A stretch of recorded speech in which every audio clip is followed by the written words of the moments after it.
It's a real pleasure to be joined by Gil today.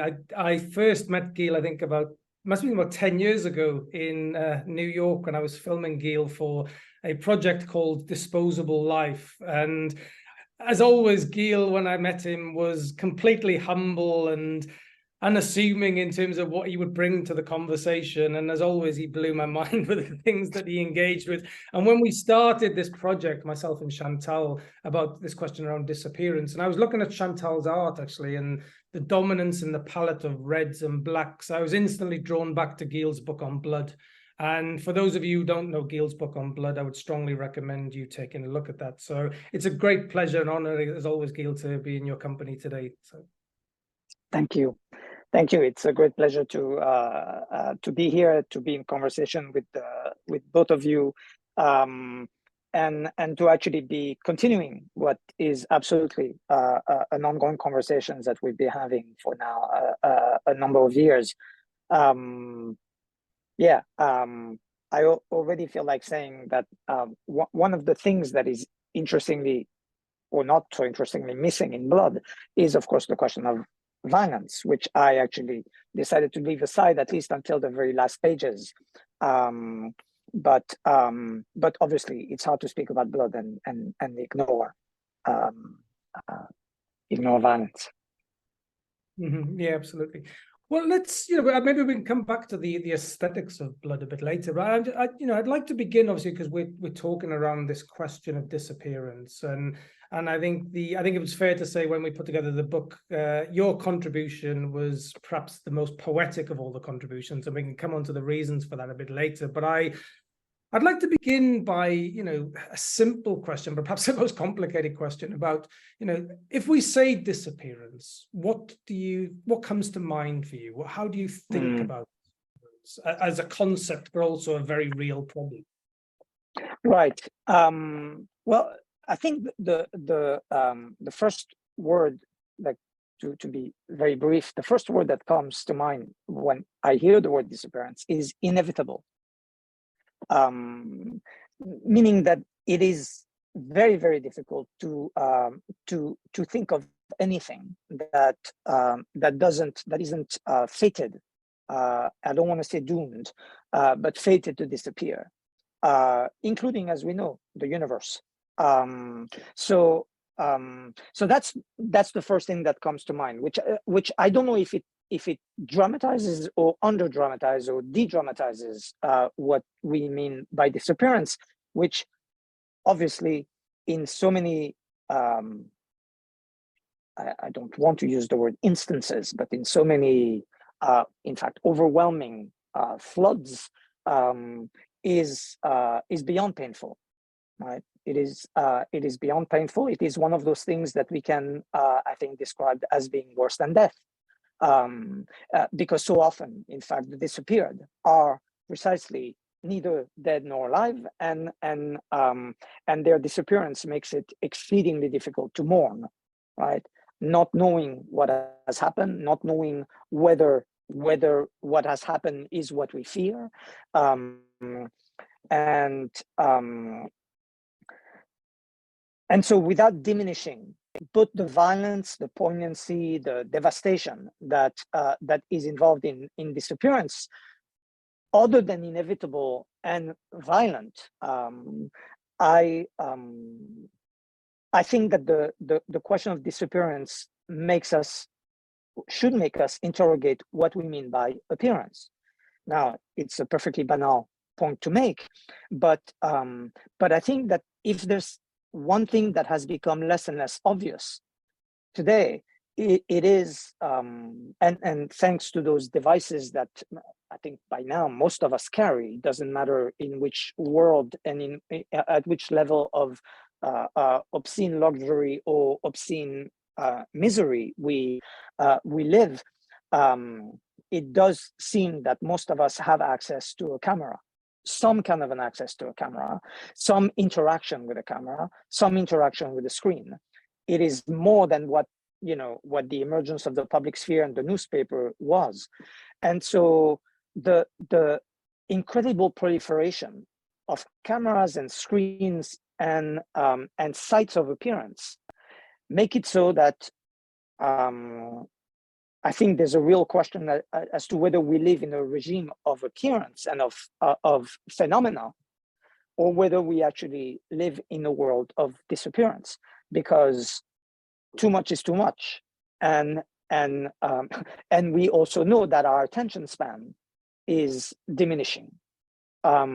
We also know that most of what we call surveillance is in fact not a regime of appearance. We do not know what is being surveilled. We do not know whether anyone is seeing. We do not know if anything appears of us, what it actually is.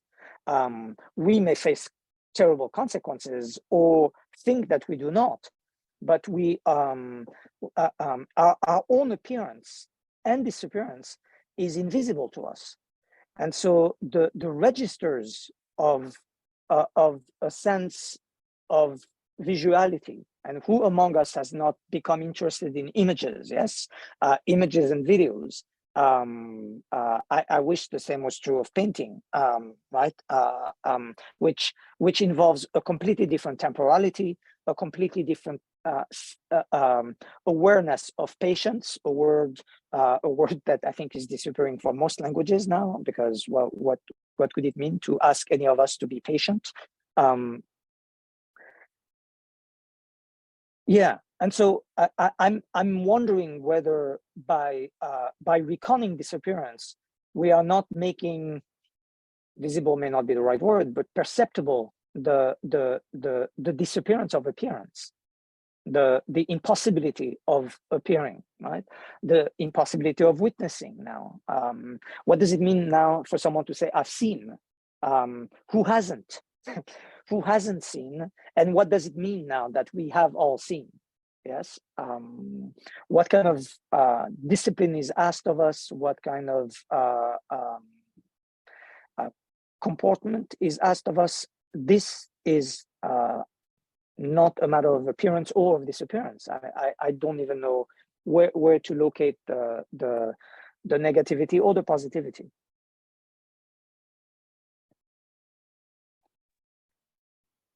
I think you actually framed really well this thing about the appearance and how do we want to appear? You know, how do we want to appear to others, or when, you know, as humans we decide to appear? And I think this question of disappearance is always to the appear, right? To the appearance of things, the appearance of our own bodies, or how do we project ourselves to others, to and I think this idea between the reality and the possibly the unreal, you know, this kind of always two worlds that seemed to converge.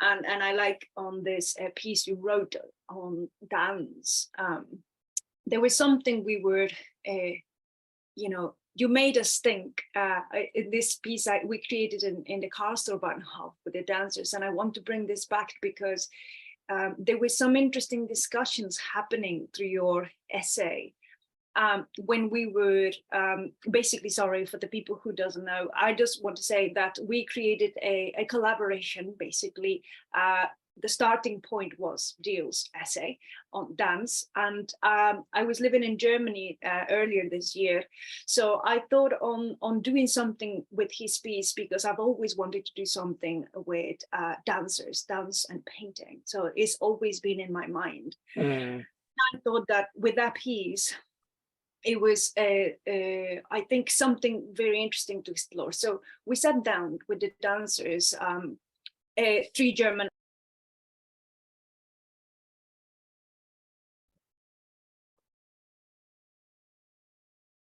Oh, I think I've lost Chantal. That was a abrupt cut. Abrupt cut. Yes. I'll come in and maybe she will return in a moment. So hopefully. Yeah. So I guess the yeah, well, picking up on this point around you know, that you talked about, and I think this was the point that we might going to go to, is what is this connection between appearance and disappearance? And as you seem to talk about it, Gil, is they're not necessarily strategic opposites, right? So in that sense, we can see, and you mentioned about this, disappearance that can happen within appearances. And I'm wondering how we might think of that, because I kind of think of this in the context, for instance, about links between spectacles of violence. Oh, sorry, Chantal's back. So, Chantal, we were talking about the point that you were talking about appearances and disappearances, and them not necessarily being opposite. But if you come back to your point on dance, then I can return to that with Gil. So. I'm so sorry, this internet is really bad, so I hope it doesn't cut again.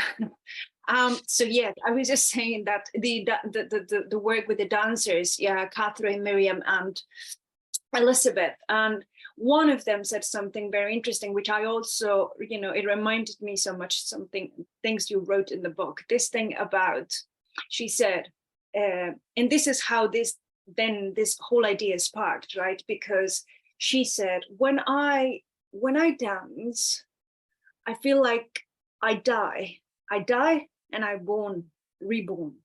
So the movement is a full dying of, I die and I'm born again. And I thought that idea put something in my head. So when you, as a painter, when you are trained to copy reality, you are trained to draw humans, their hair, their eyes, their hands, everything. You copy the static, the static movement. They're meant to be still. So you're copying paste. What I do in abstraction, of course, is a bit, different. I'll explain that later. But the idea, when she said, she's dying when she moves, then we thought it was important to capture that dying movement rather than let's say the actual movement. So the movement happens, but it's gone. So I have to paint the back. I have to paint the past. So, the vanishing, the disappearance, the thing that appeared, but is appearing, and while appearing is disappearing. And then that disappearing, which normally that's what you end up creating in various forms of art, really, but in painting, in abstraction, in abstract painting, is that thing that that you sense, that you've seen, there is some kind of apparition kind of thing happening there that has happened, but not quite. And then that's what you want to capture, the trace, and also those words that you have written all over your essay as well. I think that was then the movement, the thing that we wanted to capture. Of course, then with, that was our let's say our beginning. And then with John and music, and something that you said very interestingly on the essay, that one dances with the music. So the music comes, you feel like movement, and you move with the music, with your voice, right? I'm talking and I'm moving. So I think there is something so much related into the things we sense in art, we sense, and we have to bring about in the movement and the color and the writing and the shape, the things that are possibly disappearing or vanishing, but they are appearing inside, then disappearing, and then appearing again. I think that's a cycle which is so interesting and so, magical, so inspiring as well. As how does that movement that others bring to us, and then this is the collective thing that happens, where as in art, I create because there is the others. I can't create just because of my own self, right? So that appearing, disappearing of everything and everybody has to appear in the art form, right? So I'll leave it there. Right, I'm thinking of both what you just said and of what Brad was saying, that it is true that it's not possible to think of appearance and disappearance as opposites. I do think, though, that there remains an asymmetry between the two, and perhaps, in fact, most related to art, insofar as, yes, there is this idea of the copy, going back to Plato and mimesis and all of these things, but I think that that there's something that is also obviously a making appear of that which wasn't seen otherwise, right? if art does anything, it makes us see that which we ourselves didn't see. Yes. And so something appears, which presumably was there before, right? A starry night, but which we would never have seen with those eyes, right? With the eyes that we gain, which is where dance also appears, right? Appears and works. It gives us body. It gives us other bodies. It reminds us that we have more than one body. And painting also makes us realize that we have more than our eyes, that we can see with the eyes of others, that we can see that which is there, but we didn't see. And so there's a kind of appearance that has nothing to do with disappearance, that has everything to do with the making appear. And then on the other side, which is what so much of the poignancy of the book is about, it seems to me, is that there's a kind of disappearance that has nothing to do with the spectacle, that has nothing to do with anyone having appeared. So many of the disappeared are not people who ever registered on the world stage, for example. Yes, so much of the disappearance with which we live is not the opposite of an appearance. It's a witness is not someone who said, I wish I could become famous, right? Primo Levi never said, I wish I could become famous and one day be a recognized witness of the Holocaust. That wasn't the point. The point was not, I wanted to appear, but rather the disappearance, the unnameable disappearance is part of what forces me to appear in a way, in a light that I never wanted to, right? That the I never wanted to, and that I think to not forget that asymmetry, and to not forget that so much about what we speak about when we speak about the visual today is so overloaded with our forgetting that not everything appears, that not everything can turn into an image, that not that even if I work on my image, that whatever this image is, can never be me. I may empty myself entirely into that image, God forbid, I feel like saying, but to the extent that I do, there will still be something missing. I keep thinking about the fact that they still haven't made the device that will enable us to smell, right? That whatever connection we are able to find, right? That what you were describing with students earlier, whatever connection we are able to find online, smell is not a part of it. And yet it's not really possible to exist as a human being or as an animal and to be void of smell, both insofar as we exude and insofar as we perceive. And I keep wondering about that, right? Even painting has a smell. It's not possible to approach a painting and not be struck also by the lingering smell that it carries. So the partiality of the visible, right? After all, it appeals to one of our senses and not all of it. And so much of what we talk about when we talk about appearing and disappearing is on the visual, and yet the desaparecidos are not about a visual field, right? That is not the mode in which they have disappeared. It is also that, but it is not primarily that, right? If I lost my family, if I don't know where they are, if they've been kidnapped, or if they've been if they disappeared, what I miss is not their image. In fact, as we know, images can still be kept, and yet that is not what we miss. That is not what has disappeared. It is not an image that has disappeared. It is much, much more. So I think there's also an asymmetry that is important to keep in mind.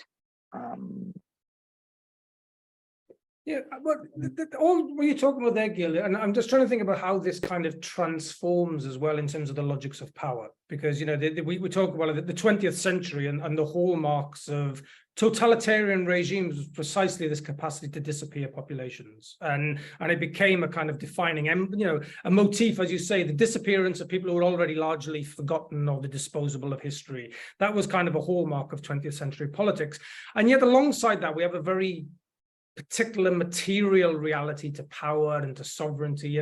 But yeah, when I was listening to you now, it strikes me that also maybe sovereignty itself seems to first of all transformed into a kind of ghost formation. That sovereignty is now this kind of invisible force that, like we talked about prior to this conversation, again about AI and the power of AI, we have no idea anymore what power looks like, how it operates, how it functions. So power has largely disappeared in terms of the operations and its mechanisms. And yet we, on the other hand, are forced to completely overexpose everything. And it's almost like we've into a sacred order of appearance, and we're constantly reminded that to appear will save us somehow, right? And I'm wondering then how that, inaugurates perhaps, how do you think about that at the level of power and that level of, the visuality of what is seen and what is not seen? If only we would spend more time looking at art, but we don't, right? We're constantly curating throwaway images of ourselves. I'm reminded by the fashion designer Alexander McQueen when he says, the one thing he hated was throwaway images. But we live in an age of constantly throwaway images now, right? And I'm thinking, how do we think about this at the level of power in that way? So, I mean, my first answer would be I don't know, but going with what you just said, it is also one of the marks of power, and not only of the 20th century, but it certainly has acquired the means to overwhelm ever more a regime of visibility, right? I mean, I hate to mention the obvious evil guy, since we keep going back to the Nazis, but obviously the spectacularity of the mass rallies, the films, right? I keep forgetting her name. The film director who made Leni Riefenstahl. Leni Riefenstahl. Right. The significance of the movies, in fact, of cinema. And then the screen, and then television, and then the phone. In fact, in a regime of appearance, which was always a kind of sleight of hand, right? When you saw the bombastic, coronation, to which we were treated not so long ago, although it feels already very far. One of the things that is obvious is how massively regimented and how much of a sleight of hand it is. The point is to make a person who's just a person appear larger than life, larger than a country, larger than whatever. It is a sleight of hand. It's not entirely clear to me that we realize how much of everything we see, right? And one of the books I was reading about the current, state of democracy is that so much of what we engineers of chaos, the book is called, by an Italian political philosopher. And one of the things that he mentions is that all of us are daily receiving messages that say, can you believe this? Have you seen this? And the obviousness of the scene, the obviousness of the response to the scene, right? Which goes along with asking, is it fake? Is it deep fake? Is it true? Rather than asking, what does it want from me? What kind of discipline have I already relinquished that I do not need to ask myself? And if it is true, then what, right? As if there was any obviousness to, in fact, an image, or to a video, or to a political message, or to a slogan, or to a TV series, you name it. Yes, that non-obviousness of the visual, which should be obvious, I think makes us forget how much we do see of power, how much the sleight of hand is a sleight of hand, right? Like, you know that if you look in the right place, you will see the magician's trick, right? You may have to be very good, but it is not like it is not available to the gaze. It has to be a trained gaze, granted, but it is a sleight of hand. And so I do wonder about the invisibility of power, so much of which is on full display. The question is, do we know where to look? Have we trained our gaze sufficiently, right? The regime of visuality, the discussion of images is such that it's as if we already know how to recognize the new forms of sleight of hand that power exercise. Not to say that all there is to power is, of course, visibility. Far from it, yes. But I wonder whether we do not see enough, almost as if, shouldn't we already see what there is to be seen? And yet that's clearly not the case, right? Which is why your question is so important. Yeah.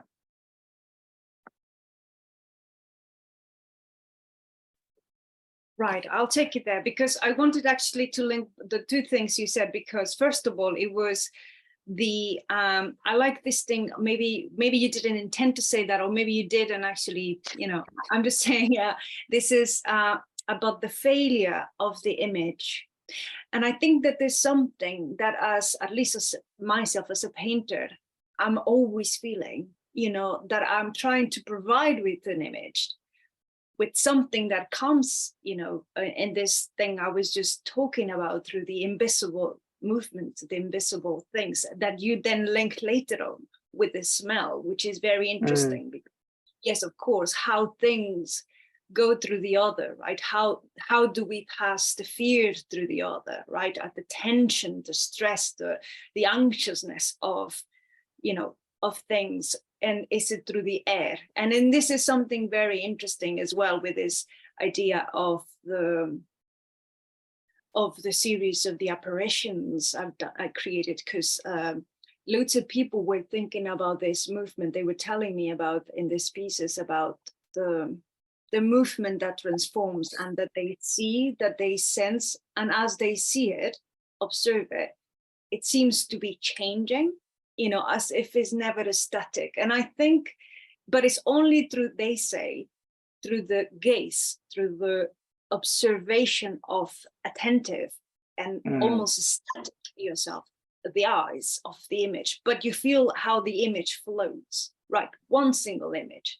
Now, I do think that, again, this thing about the failure of the image, because you always feel as a painter as if you have actually failed to capture whatever you wanted to capture, right? So I think in that sense, I think it's interesting just to say that even if you tried as hard as you can to try to always bring about an image, it always feel, as you were saying, a failure, you know, because you never fully capture it all. But I don't know if you meant that. Right. No, but it's great. So I'm no longer sure what it is that I meant, but that doesn't mean that some of the most interesting things that can be said are not the ones we meant. And in the same way, it's so interesting to me that you use the word capture, because one of the things that I tried to say when I wrote about the painter's movement was also that, looking at your paintings, that is in fact one of the first things that struck me, is how full of motion they are.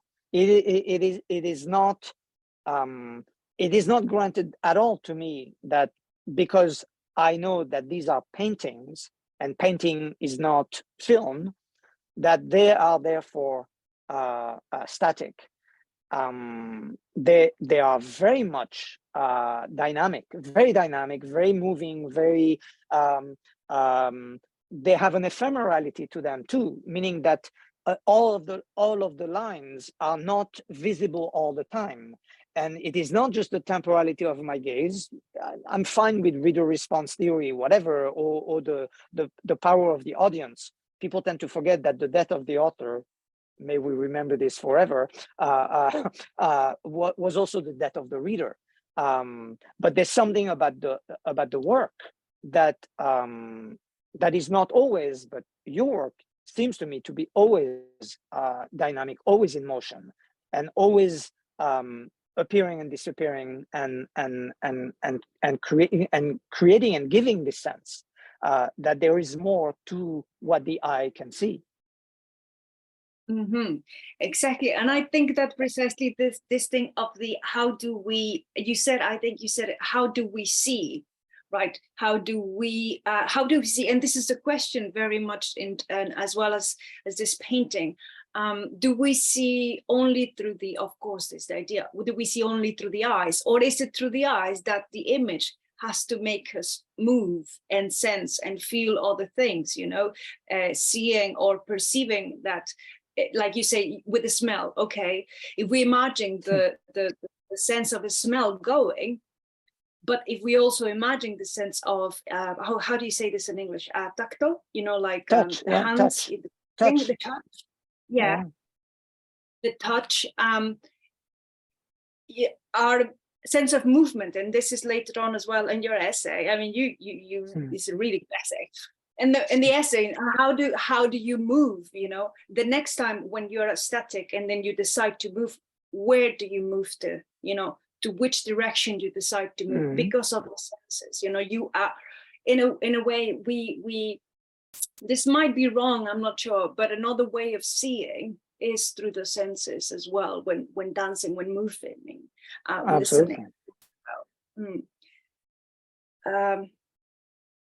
Yeah, that's why it's not a capture, right? Because if you capture, then you try to seize and stop. But I think if the painter, if you fail to capture, that is good news. Right? You let something move, right? Yeah, and it has to move beyond your intention, kind of thing.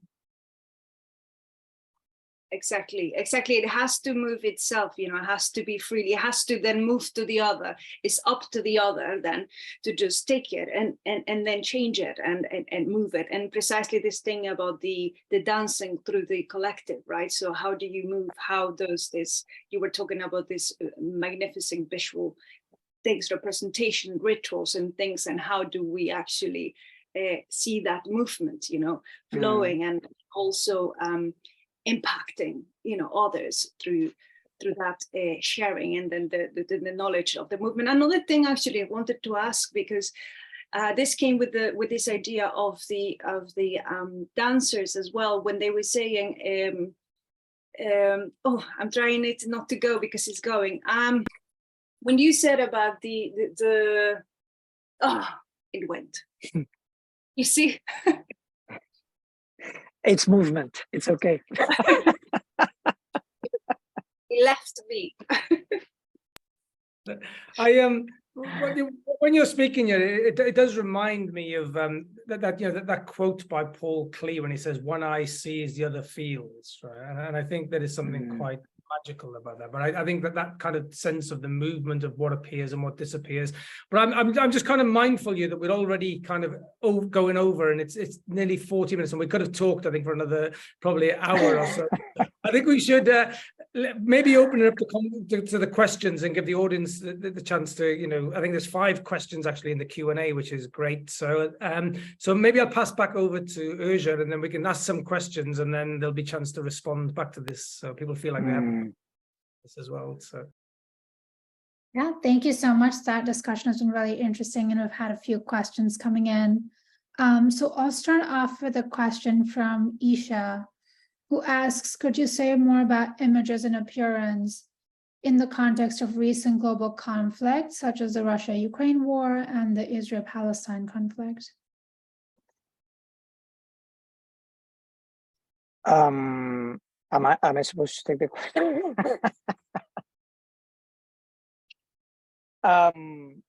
I mean,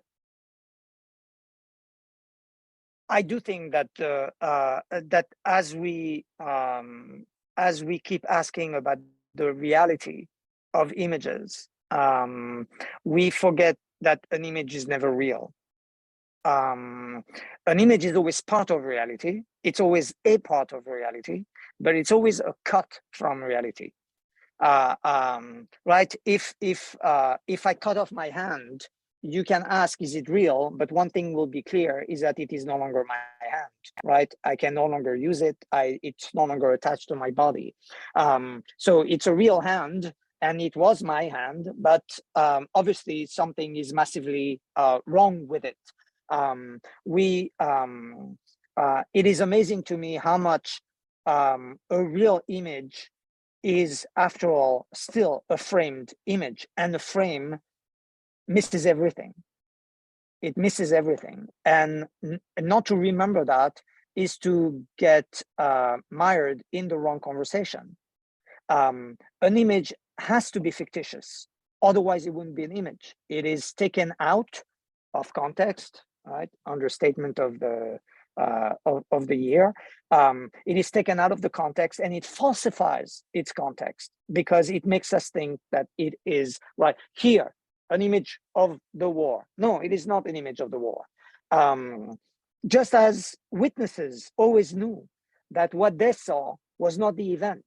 What they saw was a part of the event, one that they could not always make sense of, one that was falsified by the makers, so-called, of the event, and therefore was always tailored.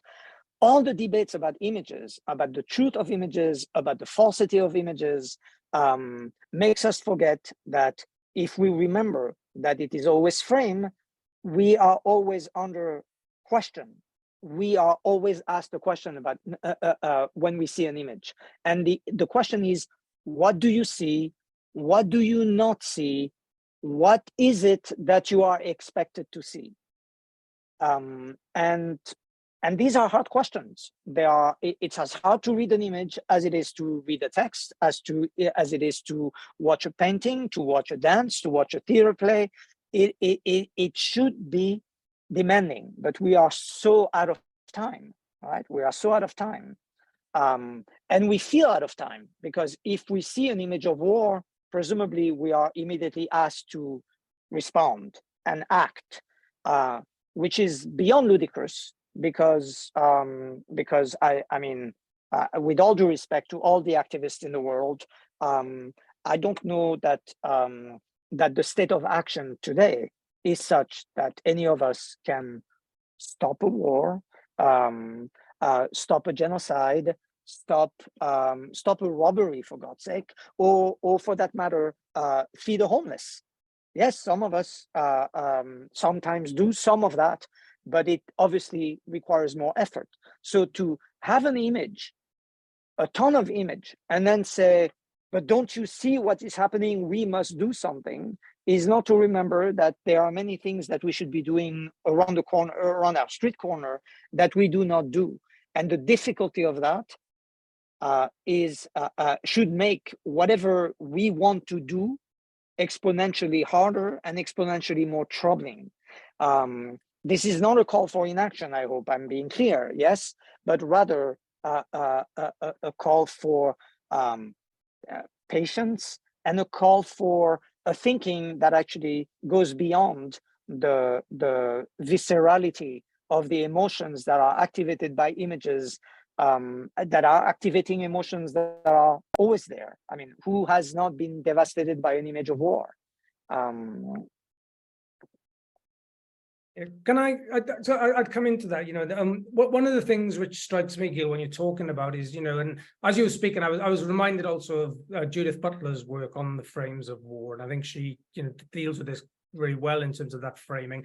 But I'm also struck about those images which we know are operating precisely to delimit the truth of the frame, right? So that images which are so certain in their truth, those are the ones we should be obviously the most suspicious about, the ones which are singular in their truth. And it was striking because, you know, we recently hosted an exhibition in Bristol of Chantal's art, and the number of people who had a very emotional response to them, which I don't think is in any way divorced from the political moment and what's happening in the world and the pain and suffering lots of people are, and the anxieties that people are feeling. And I think there's perhaps something different with certain kinds of art, where it's it's not content to operate within a particular framing of truth, but actually you feel like the image wants to escape the canvas.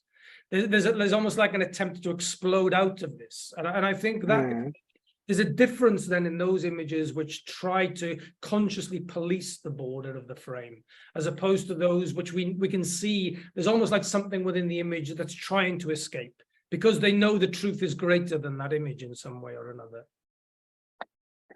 Right, but I mean, and one of the difference is that painting was always, I mean, you know, before the extreme commodification into which we have moved with the museums and the lines around certain, like it's always, you know, I don't go to museums very often, and one reason is because it's amazing to see the the way in which, rather than learn to see, so many of us go to see what there is to see and don't look, you know, left or right.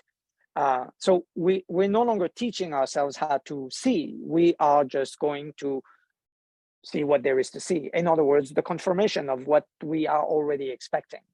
And painting, I think I like your image of the explosion of the frame, is that, again, painting is supposed to make us see that which we didn't, right? So it already exceeds its frame.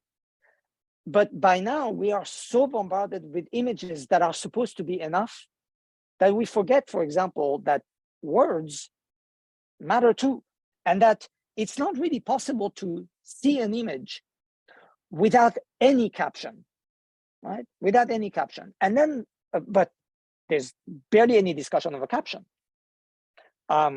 We are people of words. I mean, I think words have by now lost so much, and you know, maybe it started long ago, but it's becoming ludicrous by now how much devalued words are.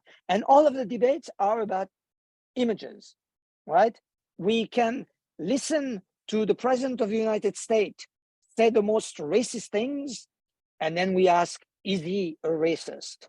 Right? It's as if we don't know what words mean. I mean, when you speak about a group of people and you say terribly negative things about them, that usually qualifies as racism. Now, what else could it mean? I'm happy to have that conversation, but to say, does it mean what it means is a sign of the devaluation. On the other hand, we keep asking, is this image real or is it a fake?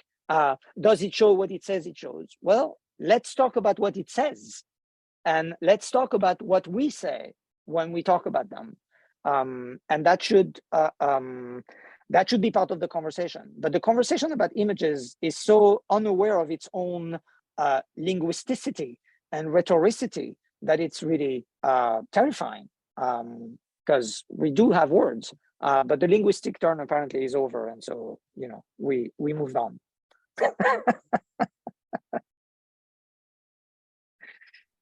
A related question that has come in is kind of asking more about what does it mean to train your gaze or to be skeptical of the veracity of images that we're presented with.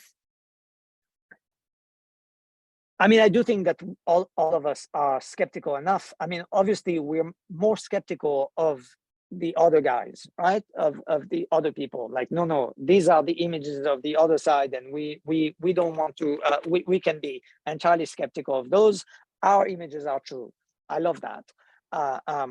Rather, again, than change the conversation and not make it about images. What you know, I've been thinking about the fact that we are arguing about context a lot. What's the context, right? How many of us remember that in 2014 there was a civil war in the Ukraine, right? Is that relevant? Should we talk about that? But to talk about context is also to take for granted that we know what the event is. And I think if there's something that is very much in doubt today is what the event is. I mean, some historians have, you know, in the not so distant past, have begun to tell us that what we call two world wars, World War I and World War II, were actually one single conflagration that should be thought of as a European civil war. And so what we have thought of as two events were in fact one. And anyone who actually studies that period can recognize that. Some historians have told us that the French Revolution was not an event at all, that it was just some kind of imaginary thing that made a whole lot of people think that revolution was possible when in fact it wasn't. So we should be debating what an event is, and not just what context to give it. When does an event start? When does an event start? In order to contextualize it, we all have to agree that we know where the event starts, because whatever precedes it is one of the context, is part of its context. But what if the event started before? Then it is not about the context. It is about the nature of the event. Again, it's the same thing as with the image. If we forget that it has a frame and we grant the frame its invisibility, then I'm not sure what we're talking about. But we're not talking about truth, that's for sure. We're just talking about a frame, and we don't want to talk about the frame. So training ourselves means to remember that there's a frame and ask, well, what does it do? What is excluded? What is there to see? You know, when we're kids, we used to play those games like, you know, look at the room, close your eyes, and name everything that you saw. And none of us would get everything. So we know we missed something. Let's try to exercise that. That's part of the training. Let's try to exercise our attention so that we actually pay attention enough so that we make sure that we see what there is to see, which includes the frame. Yeah, sorry. I think also regarding, you know, to Gil's context as well, I think precisely, you know, what is to train the gaze. This thing about how many people sometimes look at the pieces in, like, when do the artwork, some of them have asked me whether they're real. And I think we are so saturated by precisely the illusion of the image we see through our devices. This is TV, computer screens, laptops, phones, and everything, right? I think it's so strange to receive that are these actual artworks? Are they not prints? You know, is this real? Can I touch it? And I've said, yes, it is an artwork. It's actually just paper and ink. You know, it is not mocking, or, you know, it's more about the astonishing sense of it seems that even in reality, we're so shaped and so consumed by that image on the screens that when we occupy reality, when we enter into a space, we starting to question whether the space we inhabit and what we are looking at is real, whether we can even trust our own eyes, whether we can actually understand what's going on, you know, whether we know what's a paper, what does it look like, what does it feel, what does it smell, whether we know how the ink, some kids don't even know how to write. Some of them said about 17, and like, I hardly write. And I was astonished. What do you mean I hardly write? Yes, because we're normally typing. You know this is distortion of life that we just don't see it happening. Yeah. And this is why we get so confused when we have to consume, like we say, an image without context, without knowledge, without knowing where it comes from, whether we trust that image, or where is it coming from, I think. Yeah, you know, a few years ago, there were parents in some school districts in the United States that were actually demanding that their kids not be taught how to write, because it's no longer needed. Why would you need to know how to write? Which, you know, I'm not sure I have the answer to. You know, the monks that were copying manuscript upon manuscript must have said, stop the presses, you know, and kill Gutenberg. So I don't know whether what we are living through is in fact a complete transformation of our sense of tactility and the importance of writing.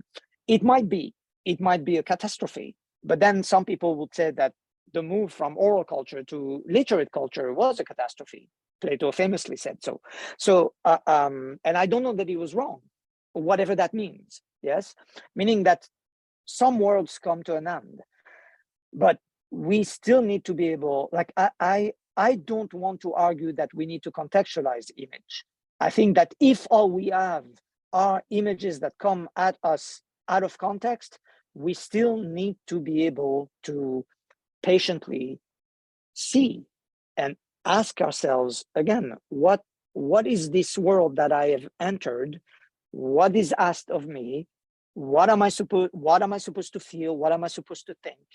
And presumably we have the skill to do that because we are still human beings, and we can still learn.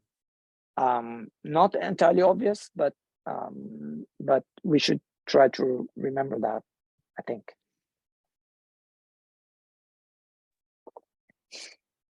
All right. Another question that's come in from Anil is, does disappearance also leave us disoriented? And he's asking speakers to say more about orientation and the relationship with disappearance and the dis that connects disappearance and disorientation. And if disappearance is a substitute for the problem of orientation.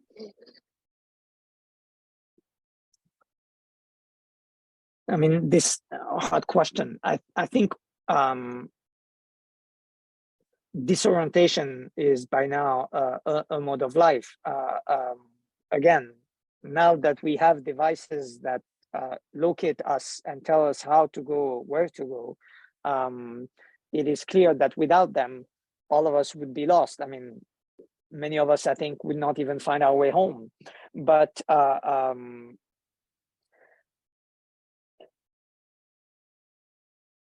yeah, but I mean, the register again of the visual, the register of that which disappears in a way that exceeds the visual. Again, the violence of disappearance, the cases of disappearance are such that I don't think we should locate that disappearance in the register of the visual. It is existential, if anything.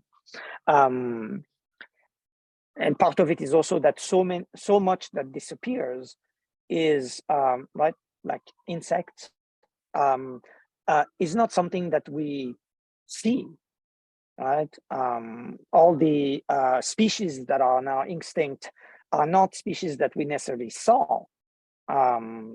Some species turn out not to have disappeared. Some species still appear, or we're still finding out that there are species that we didn't know existed and that they're here. So again, it's not at the level of the visual. And I think that part of the danger with talking about disappearance is, but also the necessity of talking about disappearance, is to extend again beyond the visual. And so yes, orientation, disorientation, the distortion that the dis introduces, the red herring as well, right? Look here, look at where we see, right? I mean, that joke about that person looking for their keys at night, and then someone else coming to help them and saying, "But did you lose them here?" And the first guy basically says, "No, I didn't lose them here, but here is the light," right? So the visual has a way of making us look where the light is, but so much happens outside of the light, or where the light is not helping. And I want to come into that, Gil, because this point around how do we find ourselves located in space and time right now, which is remarkably disorientating, right? We are constantly feeling disorientated at every given moment.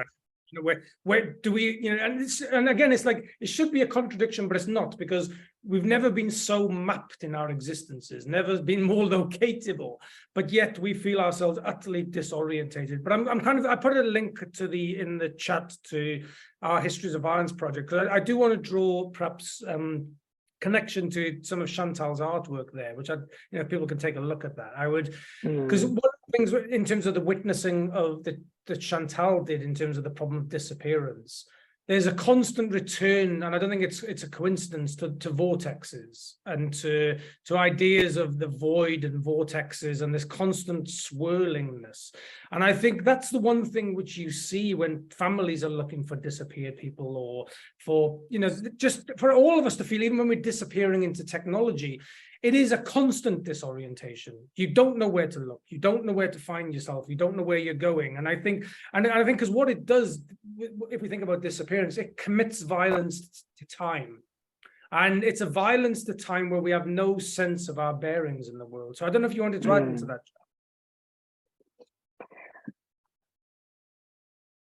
Yeah, I do think that that something has happened to time, and that it is happening to space as well, that our commitment, our friends, right, on Facebook or otherwise, make us new kinds of creatures in terms of where we are located, where our investments are, where our emotions are, and where our sense of place is, and our sense of time. You know, you mentioned in the book the nostalgia for the light, and in that documentary about Chile, there's something that is so poignant about the fact that when looking into space, or when looking at the desert and looking and trying to find remnants, one is constantly looking at the past. And the simultaneity of images now makes us forget that we're constantly looking at the past. And we have no sense of the present, where we're constantly displaced from it, much less of the future, about which few of us are feeling particularly optimistic. And I think that increases the sense of disorientation that we experience. Not to mention that some of us may be in a place that is so thoroughly devastated that it is no longer what it is, which is another kind of devastation and disorientation. Yeah.